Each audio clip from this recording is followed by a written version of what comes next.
And now, the show they came for, the test you were not supposed to see.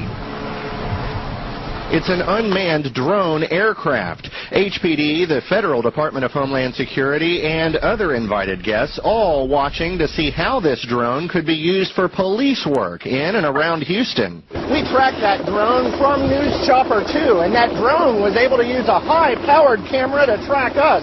Those cameras can actually look into people's homes or even follow them in moving cars, which raises all sorts of new questions. First, there were eyes on the street, and now there are eyes in the skies. The Director of National Intelligence has given the go-ahead for the nation's spy satellites to be used regularly by U.S. civilian agencies and law enforcement. This is a development all Americans should have great pride in because it expands and uses national technical systems, which we've built for tens of billions of dollars over many decades. Spy satellites have primarily been used overseas to monitor things like war zones and terror training camps. They've also been used domestically, but sparingly, during events including Super Bowl games, presidential inaugurals, and hurricanes. Homeland Security officials say the satellites will now be used to protect borders and critical infrastructure. Which includes ports, and looking at potential vulnerabilities and threats, as well as consequences of attacks. Next in line, law enforcement agencies, which are expected to start using them next year. While they can provide crucial high-resolution images, there are limits to what these satellites can do. They can't see faces, and they can't listen. At least, that's what the government claims. Now, there are brand new cybersecurity measures underway in the UK, and, well, they're pretty scary, to be honest. The British government has decided that it wants to have all communication outlets store data on their customers for at least a year. So that's going to allow the government to have access to every email, every phone call, everyone's entire internet history. Now, don't worry.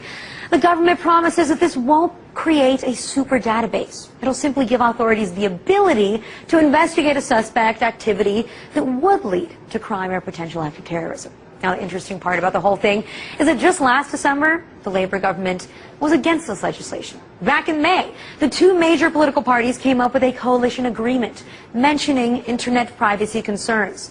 And the document says that the government will end the storage of internet and email records without good reason. And now suddenly they have a good reason? It's used in key cards, prepaid tolls, even checked luggage. It's called RFID technology, or radio frequency identification. Small chips that store information. So here's the chip. And now that same technology is literally available in the flesh, with chips injected right into people's arms. It says it burns a little bit. That's about it. Atlanta firefighter John Santola was injected with the chip about the size of a grain of rice. When scanned, the number on the chip is linked to a database with Santola's medical history. I think it will help me in case of an emergency. Santola was chipped when Florida-based VeriChip Corporation set up a booth at an Atlanta firefighter conference. They market the chip primarily for safety reasons, storing medical information for first responders, Alzheimer's patients, even children. It is the only product that has been approved by the FDA for this specific purpose. The FDA approved the use of chips in humans in 2004, but since then it's caused quite a bit of controversy with some consumer groups, concerned about privacy, even health concerns. These are very powerful tools, especially if they fall in the hands of somebody with political ambitions. Well, the best way to understand RFID is to understand what the acronym stands for. The RF part stands for radio frequency. The ID part stands for identification, and that's because they're tiny microchips, little silicon wafers containing information that are hooked up to miniature antennas that use radio waves to transmit. So what that means is that if you have one of these tiny devices, the little microchip with its antenna combination, you can put those in literally anything. You can embed them in a plastic card like an ID card. You can put them in a passport. You can embed them into somebody's shoes. There literally is a company that is marketing RFID tags embedded in people's shoes that they would not know was there. You can sandwich them between the layers of cardboard. They can go into virtually anything. And once you've got the RFID tag inside of an item, it lies dormant until it's stimulated by radio energy from the environment. So, for example, if you walk through a doorway, if the doorway is equipped with an RFID portal or RFID reader, it kind of bombards you head to toe with this energy, and if you're carrying something or wearing something that contains an RFID tag, that energy is picked up by the antenna, stimulates the chip, wakes it up, gives it just enough power to transmit its unique information. And in the case of most RFID tags, the information is a unique serial number. And the long-term plan for this is to create something called the Internet of Things, where literally every object on Earth, and when I say every object, they are envisioning every sewing needle, every jumbo jet, every pair of shoes, every Bible, literally every object on Earth containing one of these tags. The Internet of Things would be a way to track, monitor, and keep tabs on where everything is all the time.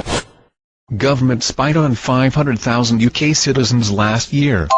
The government last year gave permission to intercept the phone calls, letters and emails of more than 500,000 British citizens, a new report has revealed. The annual report of Interception of Communications Commissioner, Sir Paul Kennedy, showed the government's interception program targets people in the UK and overseas. More than 600 central, local and quasi-government bodies are entitled to ask for and intercept data, he said. This is related mainly to who contacted whom, where and when.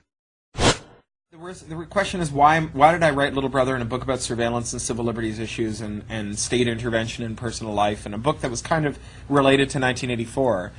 Well, I'd worked in civil rights and technology for a number of years when working for the Electronic Frontier Foundation in San Francisco, and also, so those issues mattered to me. And in the years since September 11th, I thought that we had really lost track of our priorities in terms of freedom and rights. And then I thought that Orwell got something important wrong. I think that Orwell looked at technology, and he saw that technology was giving power to the powerful at the expense of the powerless. That before, the government might have claimed that it had total control of your life, but as a practical matter, controlling you required a lot of work, and most people therefore got to slip through the cracks. But what technology did was multiply the power of the state. And he said, this is technology's role. It makes people less freer. And I think that he mistook a local effect for the global effect. I think that what technology globally does is it upsets whatever the normal thing is. So if you've got a normal thing that you want to keep that way, you're defending it, right? You've built a city, and you've built a wall around it, and you don't want anyone to knock down your city. And if someone else wants to knock the city down, they need to find one flaw in your wall. You need to make a perfect defense. They need to only find one imperfection in it to take it down.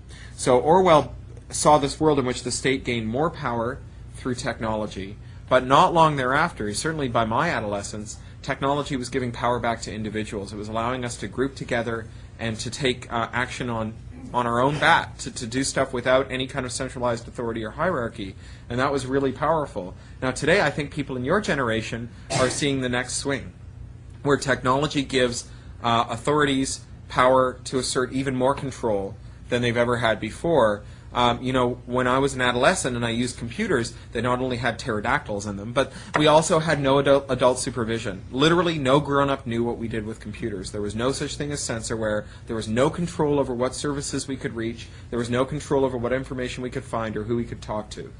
In today's world, every school or library that has federal funding has to have mandatory surveillance and censorware installed on it.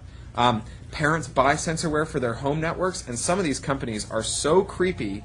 I'm not saying your parents do. Some of these companies are so creepy. One of them was caught selling transcripts of kids' IM and email sessions to market research companies, right, to protect the kids. And you know, we even have kids who are outfitted with cell phones that report their location in real time to their parents, like they were, you know, paroled prisoners wearing an ankle cuff. You know, so we'll talk about that in a minute. So what I see is an encroachment on personal autonomy that's much greater than anything we've seen before. But I also think that we have within our technological world the seeds of another generation of technology that will take that back, and that's cryptography and homebrewed technology and technology that allows us to form groups even more readily, and technology that allows us to undermine surveillance and to confuse those who would surveil us. So all of that stuff comes together, I think, in Little Brother, and it's a story about the turning point, where we go from technology once again being a thing that asserts control to a technology that undoes it.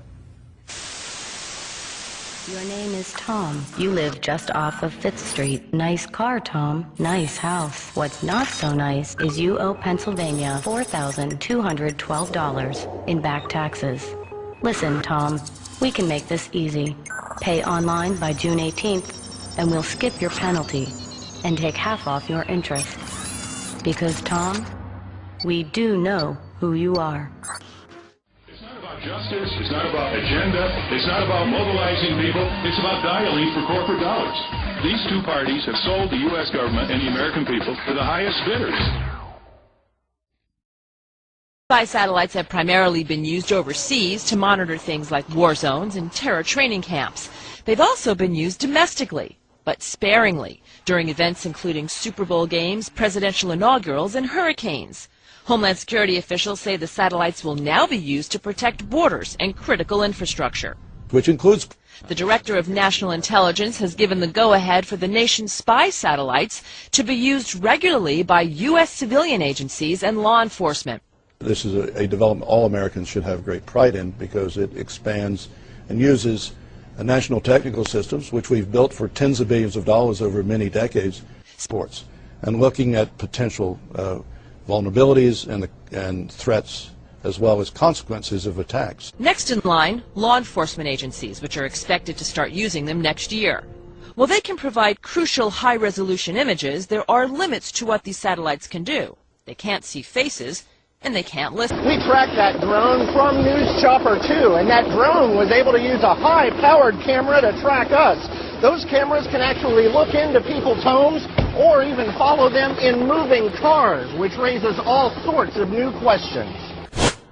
First, there were eyes on the street, and now there are eyes in the skies. And now, the show they came for, the test you were not supposed to see. It's an unmanned drone aircraft. HPD, the Federal Department of Homeland Security, and other invited guests all watching to see how this drone could be used for police work in and around Houston.